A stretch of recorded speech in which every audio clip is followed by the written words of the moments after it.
A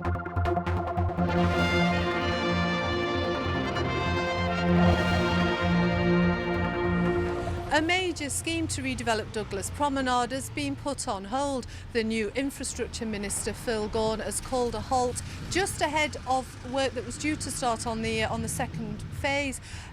Minister, the work was due to get underway as the horse tram season ended. Can you tell us what's happened now?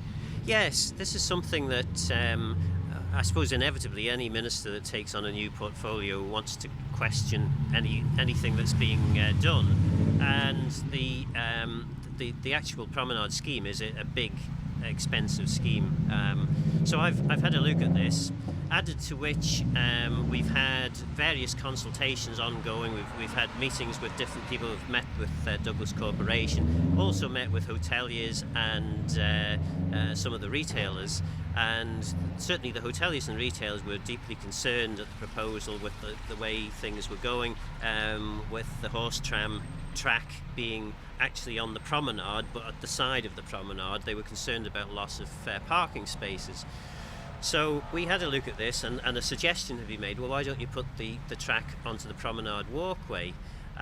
So I, not unreasonably, then asked the question, and a whole range of different officers said, well, yes, actually, that's not such a bad idea, but formally, when we'd thought about doing that, there had been problems in terms of the Iris tanks at the sea terminal end of the walkway, so that had made it difficult.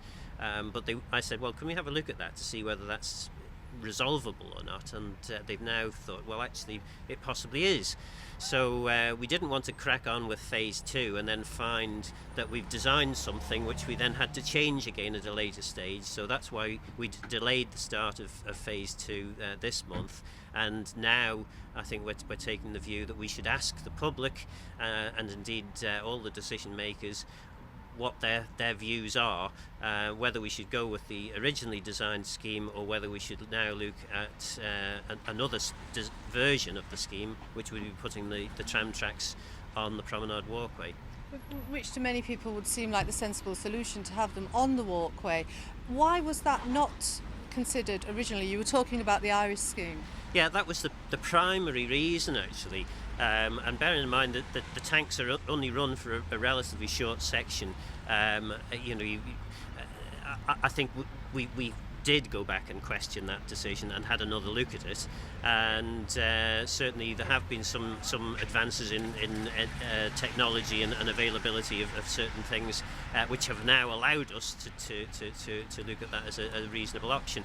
So we're not saying that we've definitely made our mind up that the track should go on the promenade walkway, but it is now an option.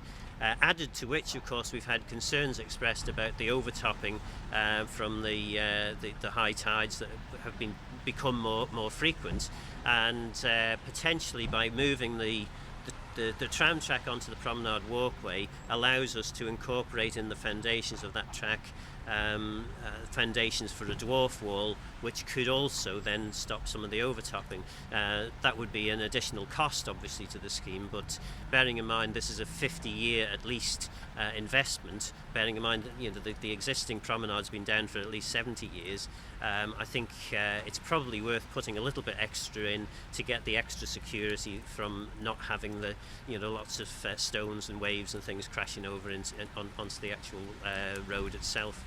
In terms of the delay, I mean, we've seen the first phase completed with the Jubilee clock and the roundabout here.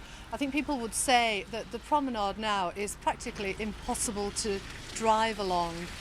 Are we looking at now a long delay before that's roadworthy? No, we aren't. Phase 2 was largely about improving the walkways and footpaths and general outlook of a small section from the sea terminal to Regent Street. So there's going to be a slight delay in that part of the scheme, but the overall, or the main part of the scheme, was due to start around about April next year. And that is still going to be the deadline. Now, to be fair on the officers who were designing the scheme, they had accommodated phase 2 being brought forward into this year, which was a political wish. but their preferred option would have been always to start in April, because that gives us time to properly and fully design the scheme and get all the permissions required, so we know that we're not just starting off with phase 2 and then not having permission to do the rest.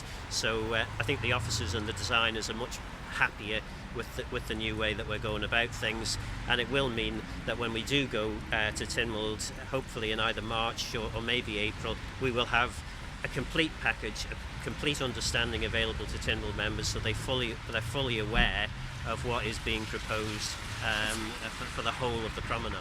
So you're looking at phase 2, which takes us to Regent Street, and phase 3 taking place at the same time. Then it will be one project from next April. And can that be done, will the tram track be done at the same time, or is that something for later? I would imagine that we would do the track at the same time, so it's entirely possible that we will be able, and this again is a little bit unfortunate, that we will actually be able to run the horse trams next year, potentially, if we go with that alternative option that we're looking at. And as I say, we haven't made a definite decision on this, but it's an option, and I felt it was an option that we should at least talk to people about and give as an option to Tynwald members, so they can either decide, oh, actually we liked the scheme as it was, we'll carry on doing it that way, or we'll move it onto the walkway. The advantage of the walkway scheme is that there will be a lot more parking created by that new scheme, so there'll be more parking than there is at the moment, which I think certainly from all the surveys that we've had undertaken, and there was a report produced into parking for the department in 2013, which again clearly demonstrated a need for more parking. So I think that would certainly help in that regard. So I think the promenade walkway scheme certainly has its attractions in that regard. There will be people, though, I suppose, who will say that mixing horse trams with pedestrians and push bikes maybe isn't the right thing to do, and inevitably there will be people who will have opposing views as to how we go about this.